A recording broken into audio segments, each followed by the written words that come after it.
children, this is Push English and I'm Renuka Singh.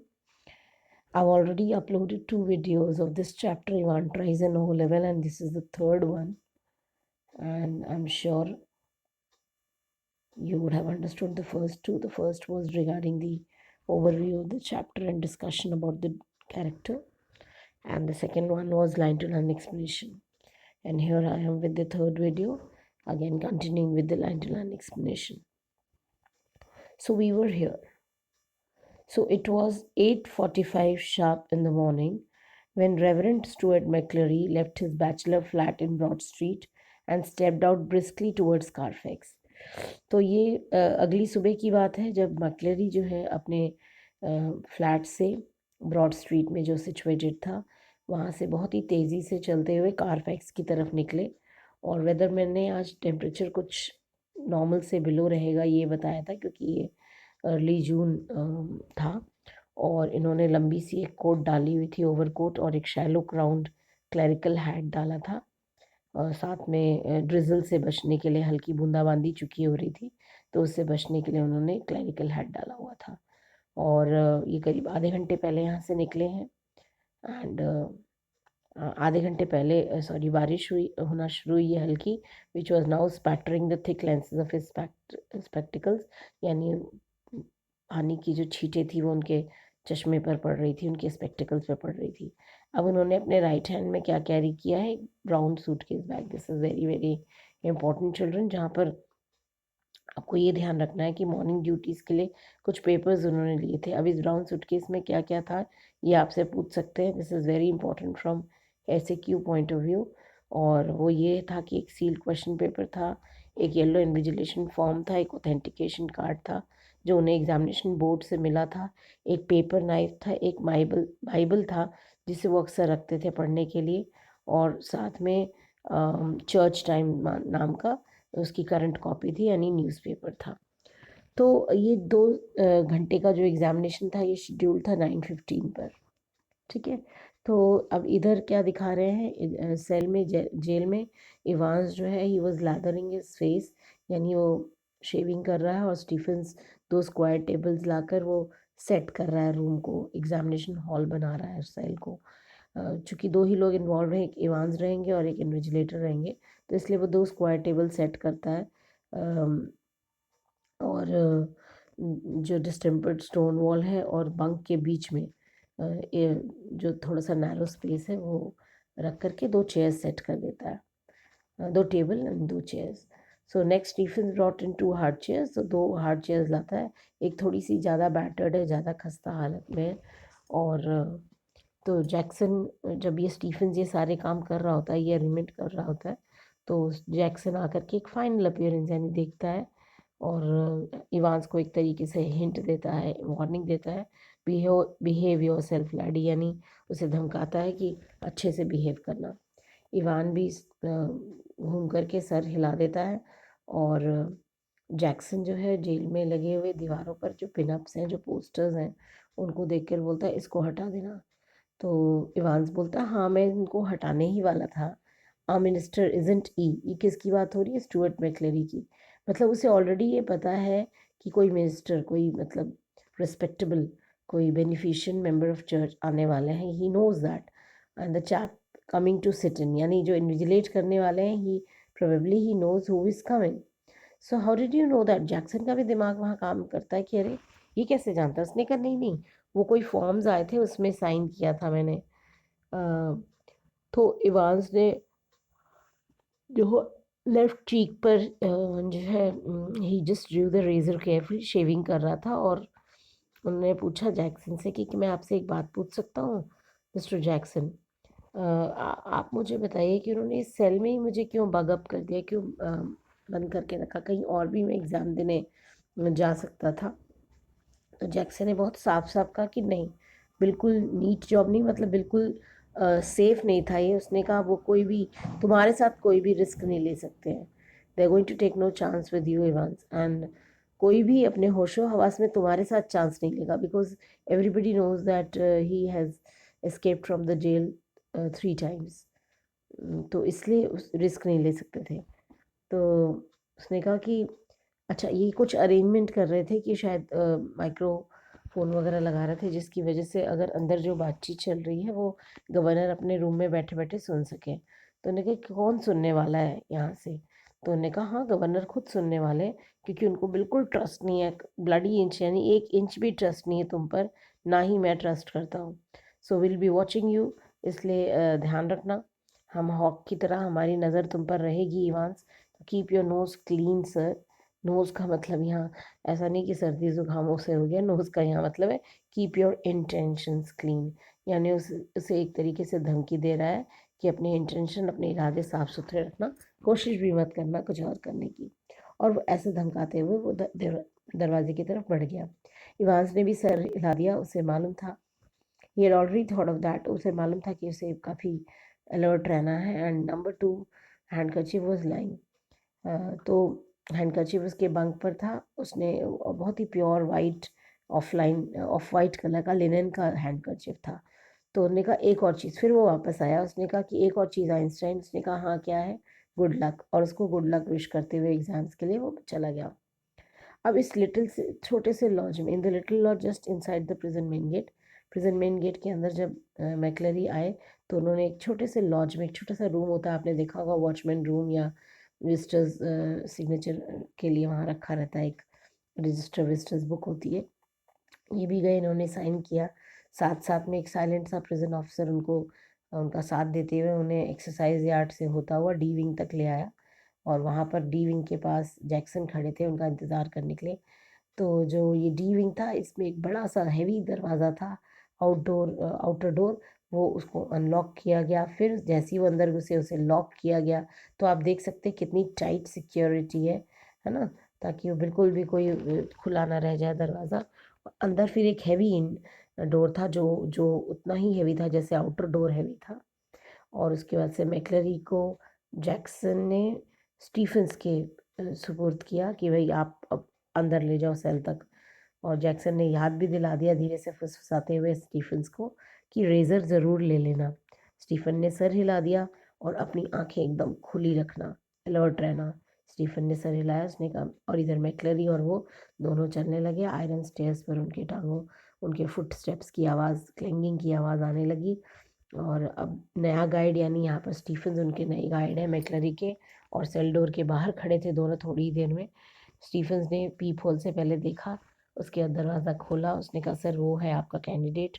Evans दरवाजे की तरफ face करके बैठाया गया था जानबूझकर उसको, कि स्टीफन्स उस पर नज़र रख सके, और जो है पूरा attention, he is full attention related to a text book, उसकी पूरा ध्यान आकर्षित था एक किताब की तरफ, जो जर्मन ग्रामर की एक बुक उसने खोली हुई थी, शायद प्रोबेबली शो कर रहा है कि रिवाइज कर रहा हूँ।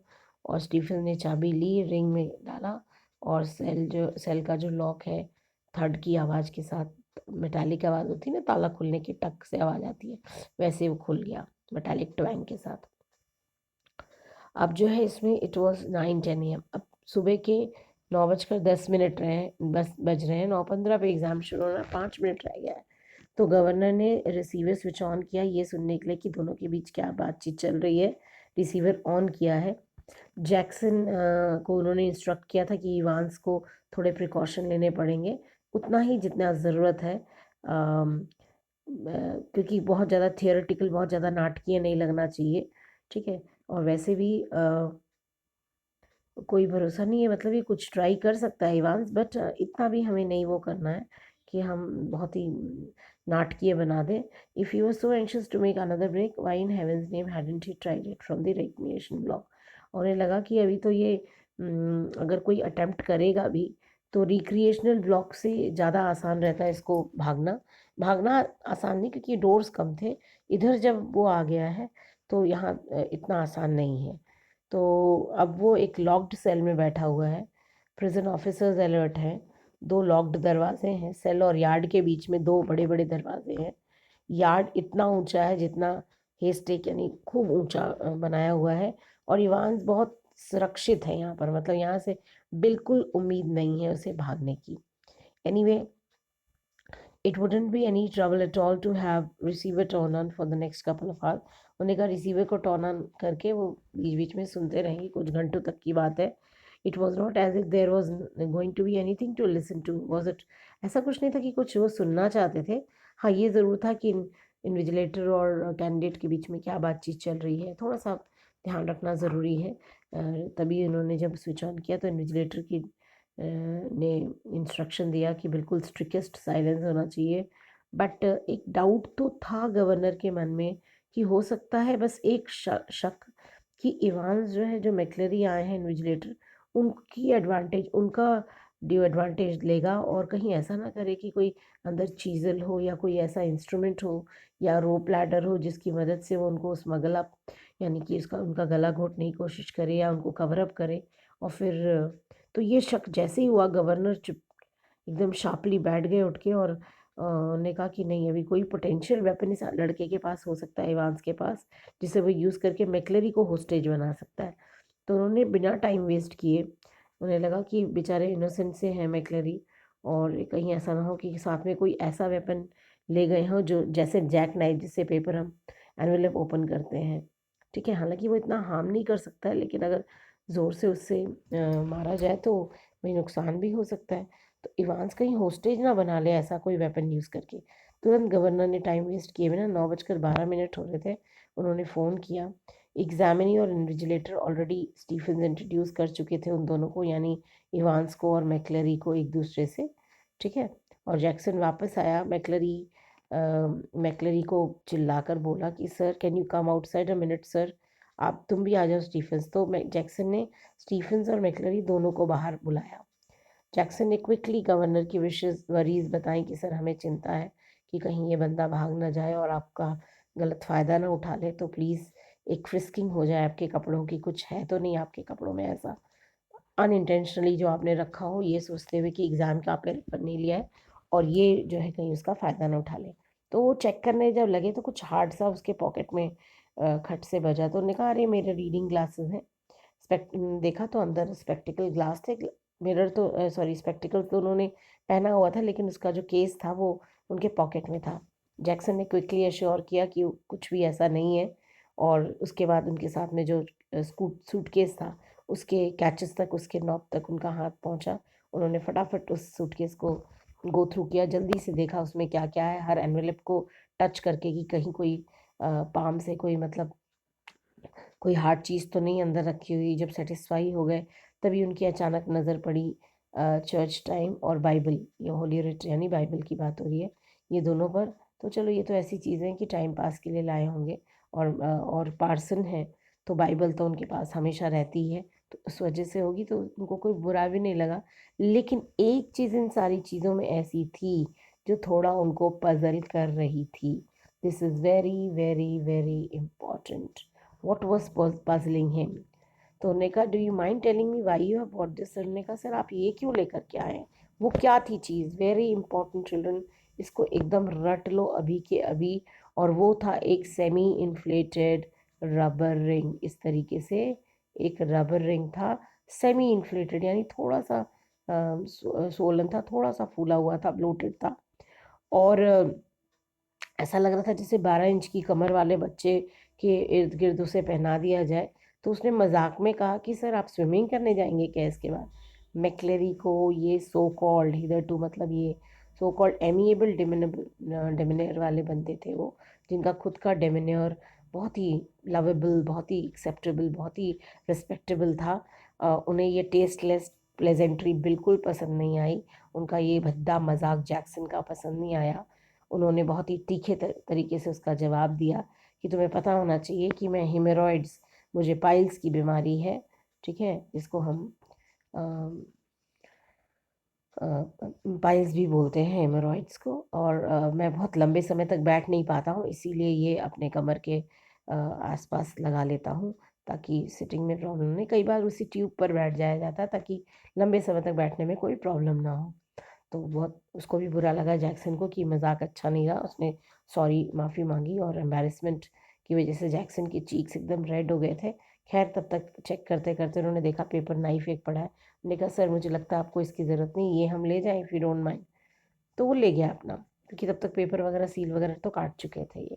9:18 हुआ। गवर्नर ने फिर आवाज़ें सुनी दोनों के बीच में, it was clear that examination was going to start बिल्कुल थोड़ा सा going to be more than a little late in getting under way, यानी कि 3 मिनट बस लेट हो चुका था। कोई बात नहीं। मैक्लरी ने एडवाइस दिया कि भाई तुम्हारे पास वॉच है। इवांस ने कहा हाँ है। और मैक्लरी ने कहा मैं तुम्हें बताऊंगा कब तुम्हें शुरू करना है, बस 5 मिनट और बाकी, ऑल राइट। ऐसे कह के मैक्लरी उसको इंस्ट्रक्शन दे रहे थे।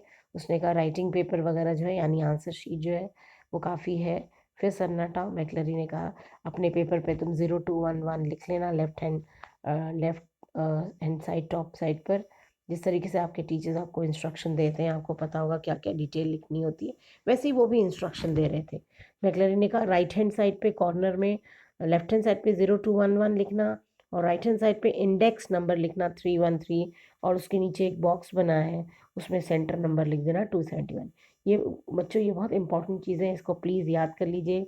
Index number, centre number, paper का नाम, ये सारी चीज़ें बाद में काम आएंगी। और उसके बाद से साइलेंस। तो अब साइलेंस यानी 9:20 पर एकदम सन्नाटा हो चुका था एग्ज़ाम रूम में। मैक्लरी ने कहा अब मैं आपको कुछ कहने जा रहा हूँ। इवांस ने कहा is not going to stay here, is he, ये किसके लिए बोल रहा है? वो स्टीफेंस के लिए बोल रहा है, क्योंकि वो बिल्कुल उसके सर पे ही खड़ा है। तो मैक्लरी ने कहा मुझे नहीं मालूम। तो मिस्टर जैक्सन, स्टीफेंस ने क्लैरिफाई किया कि भाई मिस्टर जैक्सन ने मुझे स्ट्रिक्ट इंस्ट्रक्शन दिए हैं कि मुझे यहीं रहना है।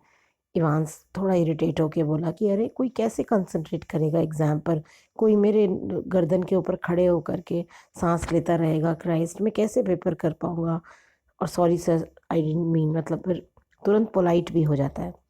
तो गवर्नर जब ये बात सुनता है तो एग्जामिनेशन रूम में हो रही बातों को, तो वो जैक्सन को बोलता है कि जैक्सन कुछ ज़्यादा ही कर रहे हैं हम, स्टीफेंस को कहो सेल के बाहर आकर के उस पर नज़र रखे, हम ज़्यादा ही ओवरडू कर रहे हैं चीज़ों को।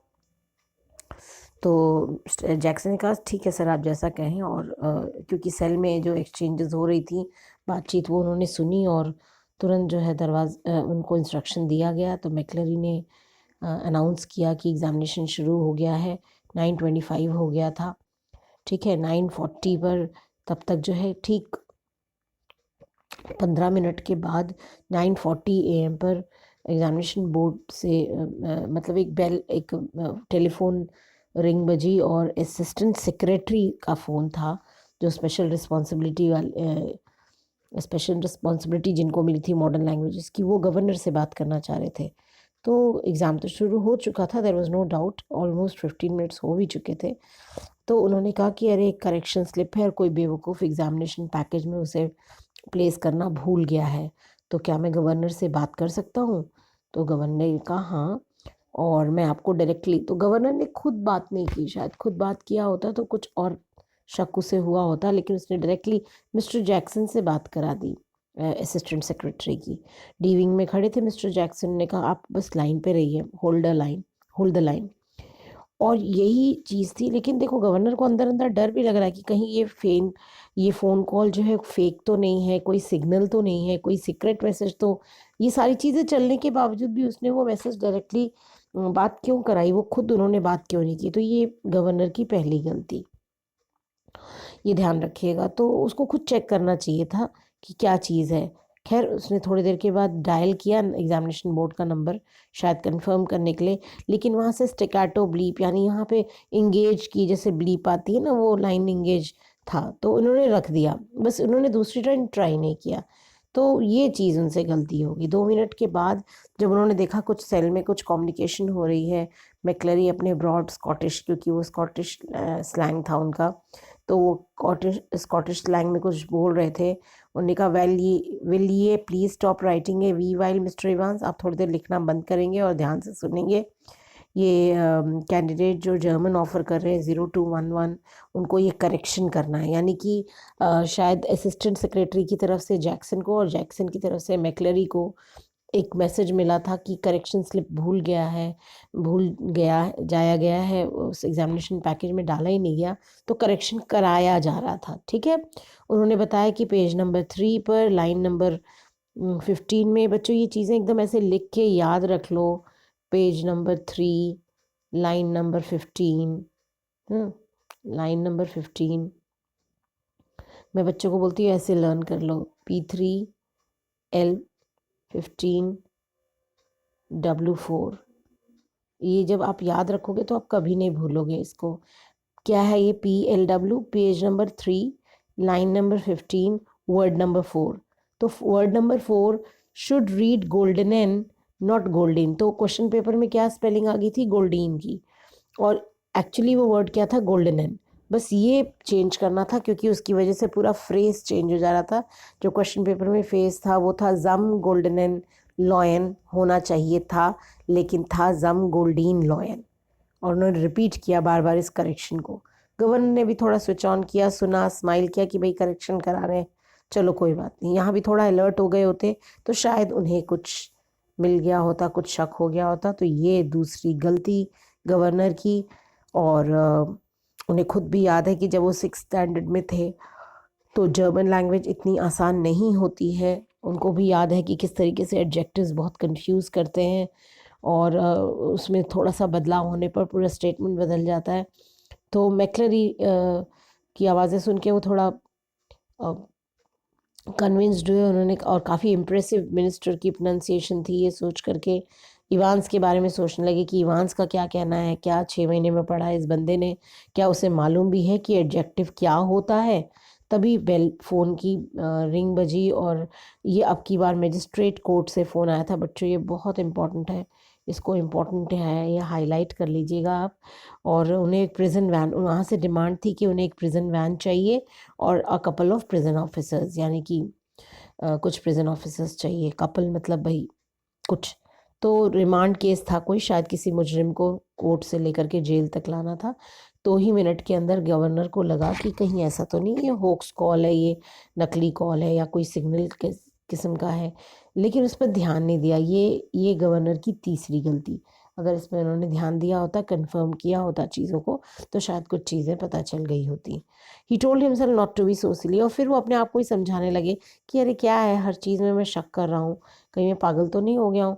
और इवांस, यहाँ इवांस की क्या हालत है सेल में?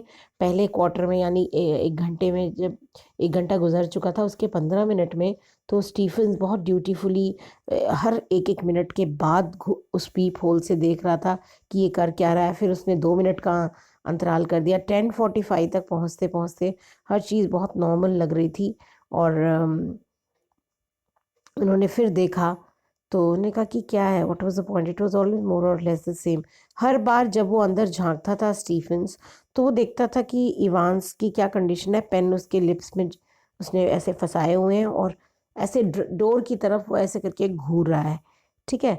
और हो सकता है एग्जामिनेशन हॉल में बच्चे इस तरीके से काफ़ी इंस्पिरेशन मिलती है उनको छतों पर निहारने से, पेन मुंह में डालने से। और ठीक उनके ऑपोजिट में मैक्लरी, इवांस के ऑपोजिट में मैक्लरी हैं, जो थोड़े से एस्क्यू यानी थोड़ी डायगनली खड़े हैं। और बहुत ध्यान से स्टीफन उनको भी देखता है कि भाई उनके बाल जो हैं, जो स्टीफन ने पहले नोटिस नहीं किया था क्योंकि सेमी प्रोफाइल में उनका चेहरा दिख रहा था, हाफ भी नहीं कहेंगे, सेमी प्रोफाइल वे में, एमेच्योरली क्लिप्ड प्रिटी क्लोजली। उन्होंने कहा इस कैप से ये इतने बहुत ही नए तरीके से कैसे क्लिप्ड अप हैं बाल उनके। और फिर वो लेंसेज की तरफ देखने लगा। पेबल लेंसेज लगाए हुए थे उन्होंने, शॉर्ट साइटेडनेस का लेंस था उनका। चर्च टाइम्स पर उनकी नज़र थी, वो पढ़ रहे थे। और उनके राइट इंडेक्स फिंगर में जो है बीनीथ द क्लरिकल बार, थोड़ी थोड़ी देर के बाद उनकी वो उंगली जो उनके क्लरिकल कॉलर पे जाती थी। और उनके उन्होंने नोटिस किया स्टीफन्स ने कि उनके नेल्स बहुत ही मेटिकुलसली मैनिक्योर्ड, बहुत साफ सुथरे, सुंदर। और वो धीरे धीरे स्ट्रोक करते थे थोड़ी थोड़ी देर के बाद अपने ब्लैक बियर्ड को टच करते थे अपने हाथों से। तो यहाँ तक हो गया है बच्चों। अब हम बाकी का नेक्स्ट वीडियो में कंटिन्यू करेंगे from here. Okay, so bye bye children, God bless you all.